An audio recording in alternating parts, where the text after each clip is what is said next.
கடவுளுடன் காலை வணக்கம். புனித யோவான் எழுதிய நற்செய்தி 20 அதிகாரம் 24 முதல் 29 வரை உள்ள இறைவார்த்தைகள். பன்னிருவருள் ஒருவரான திதிம் என்னும் தோமா இயேசு வந்தபோது அவர்களோடு இல்லை. மற்ற சீடர்கள் அவரிடம், ஆண்டவரை கண்டோம் என்றார்கள். தோமா அவர்களிடம், அவருடைய கைகளில் ஆணிகளால் ஏற்பட்ட தழும்பை பார்த்து அதில் என் விரலை விட்டு அவர் விராவில் என் கையை இட்டாலன்றி நான் நம்ப மாட்டேன் என்றார்.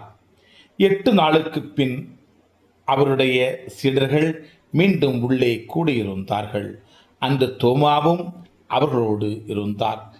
கதவுகள் பூட்டப்பட்டிருந்தும் இயேசு உள்ளே வந்து அவர்கள் நடுவில் நின்று, உங்களுக்கு அமைதி உரித்தாகுக என்று வாழ்த்தினார்.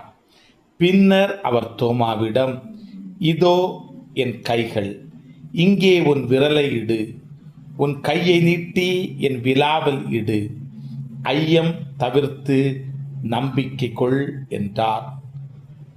தோமா அவரை பார்த்து, நீரே என் ஆண்டவர், நீரே என் கடவுள் என்றார். இயேசு அவரிடம், நீ என்னை கண்டதால் நம்பினாய், காணாமலே நம்புவோர் பேறு பெற்றோர் என்றார். கிறிஸ்துவின் நற்செய்தி.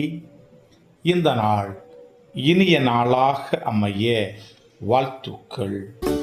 பல பல பல புதுமைகள், பெருமைகள், இனிமைகள் இறங்கிய நல்ல நாள், ஒரு நல்ல நாள், நம் தேவன் தந்த நாள். இது நல்ல நாள், ஒரு நல்ல நாள், நம் தேவன்